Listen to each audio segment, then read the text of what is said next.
kan sakitnya lumayan, jadinya dokter menyarankan untuk MRI gitu. Jadi setelah di MRI sama ada beberapa kali pemeriksaan melalui mesin gitu. Terus akhirnya ternyata ada di kepalanya itu kayak ada penyempitan gitu. Jadi memang harus kayak ada tindakan lah ya, yang tadinya harus pulangnya tadinya cepet kan, terus jadinya jadi lebih lama di sini karena memang masih tahap observasi, terus juga mengenai tindakannya juga kan butuh proses tuh, pembentukan tim dokternya kayak gitu. Jadi aku di sini masih nunggu sih kayak gitu sih, doain aja yang terbaik, mudah-mudahan semua hasilnya baik. Tapi yang jelas kedatangannya suami dan pemeriksaannya itu awal lebih dini, jadi nggak hampir sampai nunggu terjadinya hal-hal fatal gitu. Jadi alhamdulillah ketahuannya lebih awal. Awalnya kenapa sih Kak itu, bisa ceritain nggak sih? Sakit kepala sih, jadi kepala itu sering sakit. Jadi memang sebenarnya dia itu udah sakit tuh kalau bisa dibilang kurang lebih tuh setahunan. Tapi pusing kayak biasa gitu loh, pusing kalau minum obat hilang. Awalnya cuma gitu-gitu doang, makin kesini makin sakit gitu, kepalanya makin gak enak. Nah, waktu kemarin pas dia sakit pencernaan itu mungkin kayak makin berasa kali itu sakit kepalanya kan, memang kerasa juga kan. Terus aku bilang, ya udah coba ditanyain aja sama dokternya kepalanya, kepala kamu sakit itu selama ini kenapa gitu kan. Ternyata pas ditanya sama dokternya menyarankan untuk MRI itu sama MRA. Jadi ada yang leher sama kepala gitu kan untuk pemeriksaannya. Ternyata keluar hasil itu. Jadi memang ibaratnya itu kayak lebih awal lah tahunya. Jadi kalau seandainya dokter bilang kalau seandainya ada orang yang datang tuh nggak menyadari sakitnya, dibiarin tiba-tiba bisa jadi pingsan, terus tiba-tiba jadi kemana-mana sakitnya ke arah kepala gitu kan. Penyempitan pembuluh darah kan nggak boleh di sepelein gitu. Tepatnya Kak, Aku masih belum tahu karena sejujurnya masih observasi dokternya nih, tindakan apa yang harus dilakukan dengan kondisinya suami saat ini gitu.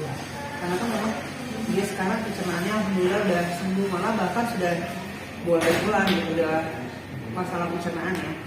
Tapi tinggal ternyata memang qadarullah, Allah kayak dulu tiba-tiba ada kayak kejadian begini. Kan itu aku juga sempat kaget sih pas ngeliat hasilnya, kayak aku pikir sakit kepala biasa, ternyata memang sakit kepala nggak boleh dianggap enteng sih gitu. Jadi memang bisa ada apa-apa juga. Jadi lebih baik kalau sakit kepala diperiksain dan terbukti sakit kepala yang dialami sama suami itu ternyata ada sesuatu gitu kan. Jadinya alhamdulillahnya disadari sejak dini gitu. Jadinya masih aman lah, nggak sampai kan kemarin dokter sempat cerita ada yang sampai harus nunggu tiba-tiba pingsan lah, jatuh yang nggak tahu tiba-tiba kenapa nih gitu. Terus ada yang tiba-tiba udah jadi kenapa gitu, karena kan bisa jadi aneh-aneh ya, bisa kalau dibiarin bisa jadi stroke juga. Tepatnya dari kapan sih Kak ngerasain pusing-pusing itu tuh?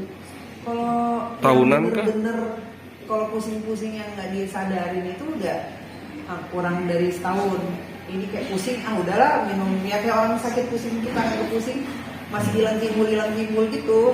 Tapi yang udah intensnya itu udah mungkin sekitar beberapa bulan ini, yang emang bener-bener aku ngelihat dia sakit banget gitu. Aduh sakit banget ya, kenapa kepala aku sakit gitu. Terus kayak minum obatnya tuh, obat nyerinya tuh kok bisa terus-terusan gitu kan. Saya kok kamu terus-terusan banget sih gitu. Nah jadi aku keinget kan sakit kepalanya dia.